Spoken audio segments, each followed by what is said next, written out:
Graça e paz, igreja. Mais uma vez, essa responsabilidade maior do que eu quis declinar, mas não pude fugir. É sempre uma alegria estar aqui de volta. Essa casa a gente considera como a nossa casa. E é muito bom estar com vocês. É muito bom estar cultuando juntamente com vocês. Nossa família se alegra. Mas o coração ainda está acelerado, as mãos tremendo e as pernas quase não se aguentando de pé. Vamos abrir as nossas Bíblias, convidar a igreja a abrir as suas Bíblias na carta que o apóstolo Paulo escreveu aos Filipenses, capítulo 2, e versículos de 5 a 11. Diz assim a palavra do Eterno Senhor. Filipenses, capítulo 2, a partir do versículo 5.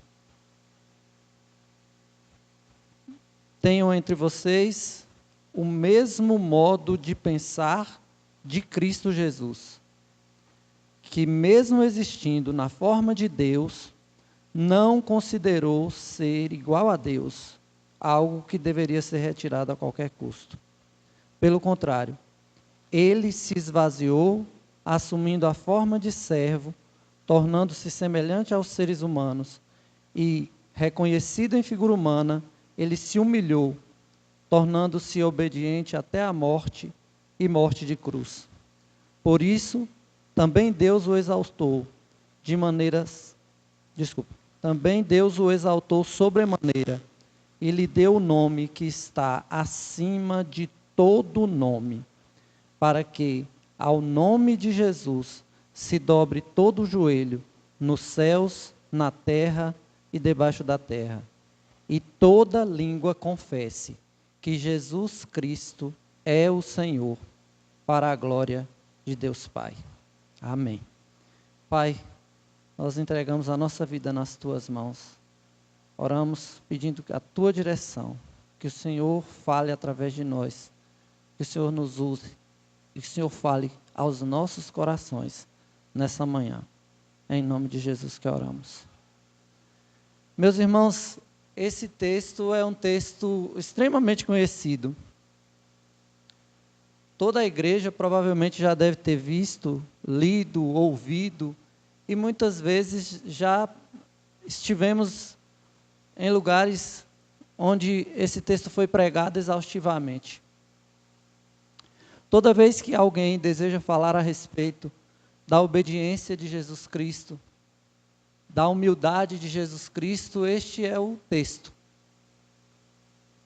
No entanto, nessa manhã, o meu desejo é compartilhar com vocês, trazer uma parte dessa mensagem que Deus falou comigo primeiramente, que não é sobre apenas a humildade, que não é sobre apenas a obediência de Jesus Cristo, é também sobre o senhorio de Jesus Cristo.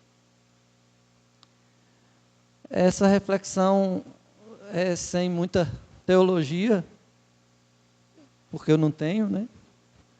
Tenho muita teologia para embasar a minha fala, mas eu costumo dizer que, a partir desse texto, é possível compreender que todo joelho vai se dobrar.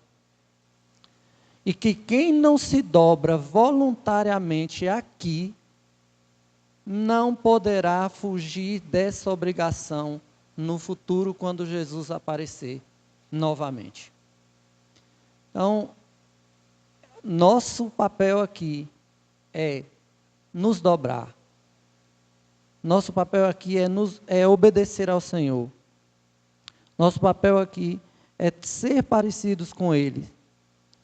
Mas nosso papel aqui também é confessar que Jesus Cristo é o Senhor.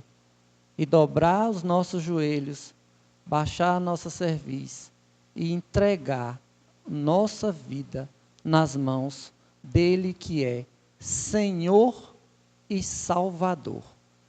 Não nos esqueçamos disso. Jesus Cristo é Senhor e Salvador.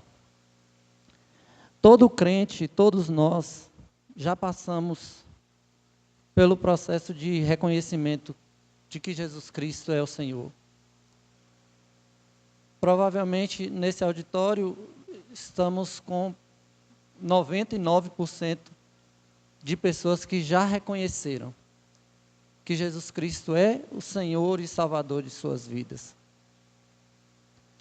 Na nossa cultura de crentes, é natural que isso aconteça, é desejável, é esperado que nós venhamos a confessar o nome de Jesus como Salvador das nossas almas.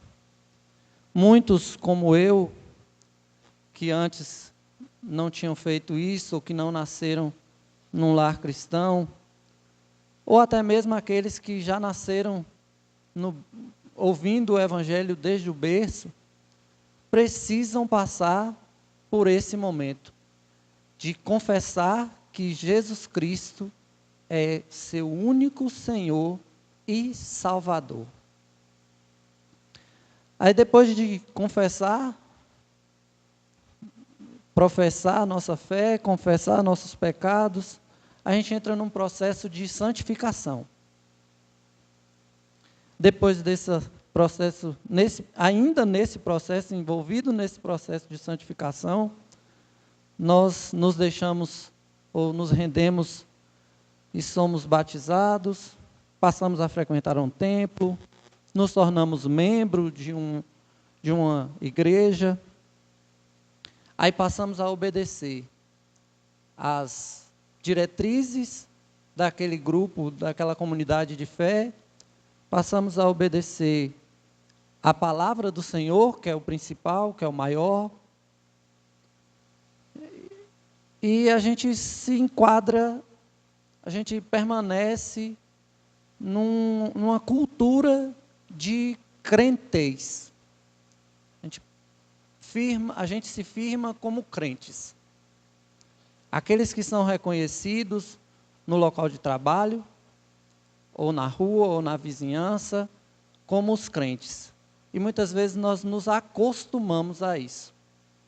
Acostumamos a ser crentes, a ocupar um espaço no banco da igreja, a falar como crentes. A gente se torna fluentes nessa cultura de sermos crentes. Mas eu sou o homem que fala muito das coisas óbvias, eu não sou muito de falar muitas novidades, não tenho grandes revelações. Então, o que eu tenho dito até aqui e vou permanecer falando é muito óbvio. Mas eu queria chamar a atenção, a minha atenção e a atenção de vocês, para um aspecto que é primordial no meu entender, que Jesus, o Espírito Santo trouxe ao meu coração e que eu gostaria de que a igreja compreendesse tanto quanto eu também compreendi.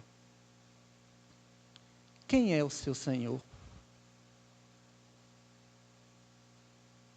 Quem é o seu Salvador? Ou, aliás, você sabe o que é um Senhor? Ou eu sei o que é um Senhor, eu sei o que é um Salvador? Nós fomos chamados para a liberdade. João 8,36 vai dizer que se o Filho nos libertar, verdadeiramente seremos livres. Então, Senhor, por que Senhor? Por que ter um Senhor se nós já somos livres? É justamente sobre essa expressão Senhor, que aparece tantas vezes no livro sagrado, que eu queria começar falando, ou continuar falando. A palavra Senhor, ela é de origem latina, romana. E significava, no tempo do latim, ela significava aquele que era o mais velho. Na nossa cultura, nós perdemos um pouquinho esse lado de prestar algum tipo de reverência aos mais velhos, na medida em que a cultura foi sendo modificada através dos tempos. Mas, naquele período, o mais velho era aquele a quem se devia máximo respeito e também obediência. O tempo passou, o Império Romano ruiu, mas veio uma nova língua, surge a língua portuguesa, e essa palavra Senhor foi ganhando novos contornos. Além de ser aquele que era mais velho, também passou a se referir a um dono. A palavra Senhor, como hoje também nós já conhecemos, significa também dono, proprietário. Na verdade, não é dono de algo, de alguma coisa especificamente. É dono de tudo. Nesse momento, a palavra Senhor parece se fundir com outra palavra, que é dominus. Dominador. Dono. Aquele que tem o poder de determinar, de legar as ordens, de fazer tudo. No grego, existia uma palavra que era semelhante a Sênior ou Dominus, do latim, e no grego a palavra é Kyrios, que tem um significado bem parecido. Mas o Kyrios grego era o responsável por tudo que estivesse ligado à vida comum da família. Era o Kyrios que mandava dentro de casa, era o Kyrios que dava as ordens, era o Kyrios que organizava a vida, era o Kyrios que determinava o que estivesse dentro do seu ambiente de jurisdição, vamos dizer assim. Suprir os mantimentos, arranjar os casamentos dos filhos, administrar os bens, representar judicialmente, determinar que deuses iam ser cultuados. Esse era o Kyrios grego. E Kyrios também servia para representar, para dizer quem era o mestre. Numa outra cultura mais distante, não europeia, nós tínhamos, para os hebreus, uma palavra que também se aproxima, nesse sentido, das duas que nós já falamos até aqui. Sênior, em latim, ou Dominus, Kyrios, em grego, e no hebraico nós temos o tetragrama que a gente traduz, né?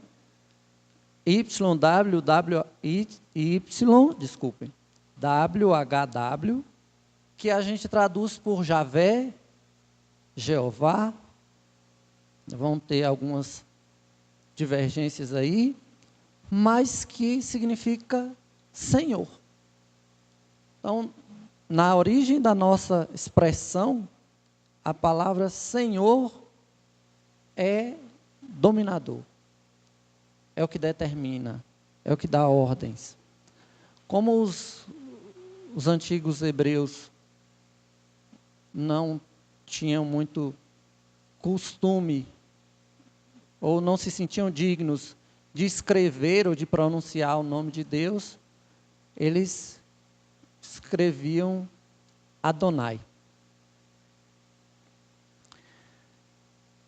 Adonai, então, passa a ser usado pelos hebreus para se referir a Deus. O Senhor Deus. O Todo-Poderoso Deus. No tempo atual, nós temos a fusão dos significados dessas palavras, seja Kyrios, seja Dominus, seja Sênior, seja Adonai. Nós, na nossa língua, temos uma única palavra que é Senhor. Senhor, dominador, Senhor supridor, Senhor que determina, Senhor que dá as ordens, Senhor que faz tudo acontecer. Na nossa língua nós temos somente Senhor. Essa palavra nós atribuímos a Jesus Cristo. Nós o chamamos de Senhor das nossas vidas. Mas nós também o chamamos por Salvador. Salvador também é uma palavra de origem latina, originalmente é salvatores, que quer dizer aquele que tem o propósito de proteger, de salvar. Em grego também existia uma palavra para Salvador, que é sotero, aquele que livra da ruína. Então, o apóstolo Paulo diz na sua carta que Jesus é o Senhor. E que nós confessamos aqui como Senhor e Salvador das nossas almas. E quem não o fizer, aqui o fará em algum momento. Nós teremos a oportunidade de confessar Jesus Cristo como Senhor e Salvador. Alguns para estarem com Ele e outros apenas por reconhecimento, pela obrigação de reconhecer que Jesus Cristo é o Senhor. Jesus Cristo é o nosso Salvador. Mas quem é que quer ter um Senhor? Quem é que quer ter alguém que domina sobre si? Nós queremos ser independentes. Nós queremos ser pessoas livres. E a palavra diz que se verdadeiramente Jesus Cristo nos libertar, nós seremos livres. Mas a nossa liberdade é para ser usada em favor de nós mesmos, para reconhecer que precisamos desse Salvador. Jesus Cristo é o Salvador. Nós não queremos um Senhor. Nós não queremos alguém a quem prestar contas. Nós não queremos prestar obediência, dar satisfação. Nós queremos liberdade. Nós queremos independência. Nós queremos viver soltos.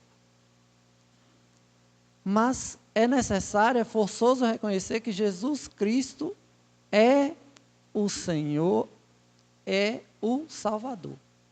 Não é só o Senhor, não é só o Salvador. Jesus Cristo é Senhor e também Salvador, além de outras coisas, além de pão da vida, além do bom pastor, além da porta.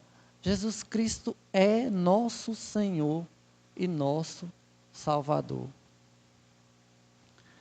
O problema é que a igreja do século 21, espera ou deseja apenas um Salvador.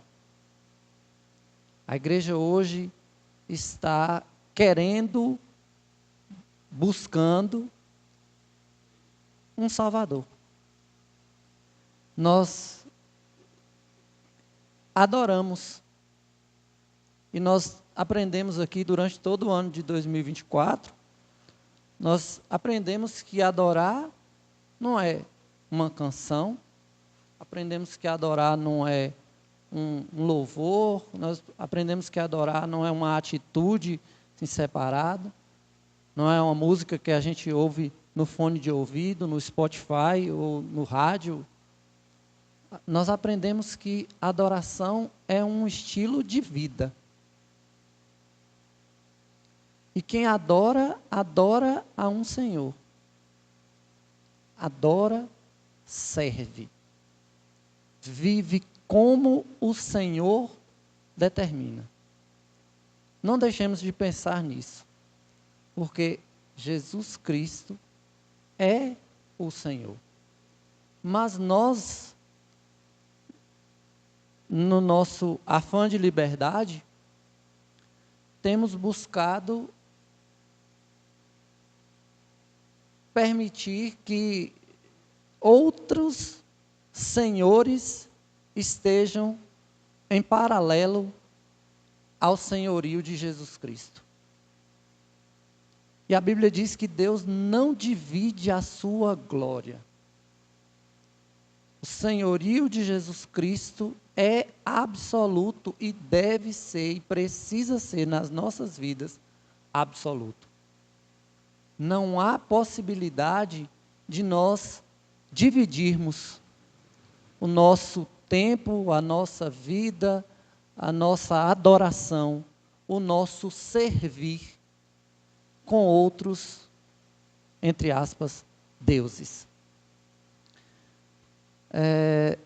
Nos tempos mais contemporâneos, vamos dizer assim, mais recentes, a gente teve aqui no Brasil, o período do Brasil colônia, o tempo da escravidão, em que os donos dos escravizados eram também chamados de senhores. Se a gente lembrar um pouquinho, se a gente fizer um esforçozinho, vai lembrar das aulas de história. Aqueles que são mais velhos, assim como eu, vão se lembrar das aulas de história, em que o senhor de engenho, o senhor de escravos, ele determinava a vida, mas também a morte dos outros seres humanos por eles escravizados. É importante a gente pensar nisso, porque Senhor tem essa competência. O Senhor dos escravos, dos escravizados, eles tinham a possibilidade de dispor da vida de outro ser humano. E Jesus Cristo pode dispor não só da vida física, mas também da vida eterna, de uma outra dimensão, de uma dimensão espiritual. Assim, quem confessa a Jesus Cristo deve viver permitindo que Ele decida a sua vida em todos os aspectos. Absolutamente todos os aspectos. O problema é que a igreja, voltando a enfatizar, a igreja dos últimos tempos, quer para si apenas um Salvador. Para as horas de dor, um Salvador. Para os momentos de doença do filho, quem é pai ou mãe, quer um Salvador, quer a cura. Para as dificuldades financeiras, um Salvador. Para os problemas judiciais, para os problemas conjugais, um Salvador. Para as questões de trabalho ou para o desemprego, um Salvador. A gente deseja ardentemente por um Salvador para as coisas imediatas da nossa vida. A gente deseja um Salvador para aquilo que é necessário na nossa vida física. Mas a gente precisa entender que Jesus é também para essas obras. Jesus veio também para nos permitir acesso à cura do filho, a um emprego, a resolução das pendências, a um casamento, mas ele não veio só para isso. Jesus vem como Salvador das nossas almas. Jesus vem como Salvador para que nós não pereçamos no inferno eternamente. Porque nós estávamos mortos em nossos delitos e pecados. E Jesus vem para nos salvar dessa condição. Quando a gente reconhece isso, a gente reconhece que Jesus é Salvador para todos os aspectos. Todos. Na vida, e nessa vida e na outra vida, na futura. Mas a gente precisa reverenciar a Jesus Cristo como Salvador e também como Senhor. Se eu confesso a Jesus Cristo como Senhor e Salvador da minha vida, eu não posso me apegar só em um aspecto. Porque uma coisa não pode excluir, uma coisa não exclui a outra. Elas são complementares. Esses dois aspectos formalizam Jesus Cristo como Senhor e como Salvador. Nós precisamos entregar a vida a Ele sobre absolutamente todas as nossas dificuldades, mazelas, dores, alegrias, prazeres, satisfações, bonança, tempestade. Em todos os momentos, Jesus é o Salvador. Todos.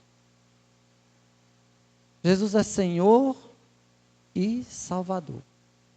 Isso inclui a forma como nós usamos o nosso celular. Isso inclui o jeito como a gente bebe água ou como a gente se alimenta. A gente ouviu aqui hoje de manhã na escola bíblica. Porque isso é mordomia com o corpo. É reconhecer Jesus Cristo Salvador também nesses aspectos. Como é que você cuida? Como é que eu cuido daquilo que Deus me deu? Como é que eu me relaciono com meus vizinhos? Isso diz quem é meu Senhor. Isso diz também quem é meu Salvador. Com quem eu me caso? Com quem eu me casei? Que tipo de marido ou que tipo de esposa eu sou? Isso também diz quem é meu Senhor e meu Salvador. A maneira como você assiste TV, que programas estão na sua agenda, programados no seu canal favorito, como você dirige, como você faz negócios, como você compra, como você vende, como você paga. Isso demonstra quem é seu Senhor e seu Salvador. A maneira como você cria seus filhos também demonstra quem é seu Senhor e quem é seu Salvador. A forma como você vem cultuar, a reverência que você tem neste lugar, que é casa de oração, é um templo, são paredes, mas esse lugar erguido em honra ao nome do Senhor precisa também ser reverenciado. Nós precisamos entender, e na palavra também está escrito: guarda o teu pé quando entrares na casa do Senhor. Isso também nos fala quem é o nosso Senhor. O cuidado que nós temos ou não no banheiro, no banco, com nossos irmãos, a preocupação que a gente tem com eles, o respeito e a obediência à ordem estabelecida pela nossa liderança. Isso também fala quem é o nosso Senhor, quem é o nosso Salvador. Tudo precisa ser submetido ao senhorio de Cristo. Absolutamente tudo. Aquilo que eu falo e aquilo que eu não falo. Aquilo que eu penso, a maneira como eu oro, demonstra quem é meu Senhor e meu Salvador. Essas observações são de coisas diárias, de coisas pequenas. Na leitura bíblica anual que nós temos feito, e hoje alguns possivelmente já realizaram, vimos o exemplo de como quem é o seu Senhor determina o seu fim. Quem é o seu Senhor pode determinar o futuro de uma nação. O que Jeroboão, Roboão fizeram influencia em toda uma nação. Mas eu sou tão pequeno, é tão pouco, mas o seu grupo de influência está observando quem é seu Senhor e quem é o seu Salvador. E isso pode modificar esse pequeno grupo ao seu redor. Sua casa, a sua família, seus filhos, seu marido, sua esposa, seus colegas de trabalho. Pode ser determinante para quem vai estar observando, ou vai estar lendo essa carta, que é você e que sou eu. Para ter mordomia com o tempo, no nosso dia a dia, as nossas atitudes atestam quem é o nosso Senhor. Quem é o seu Senhor? Quem governa a sua vida?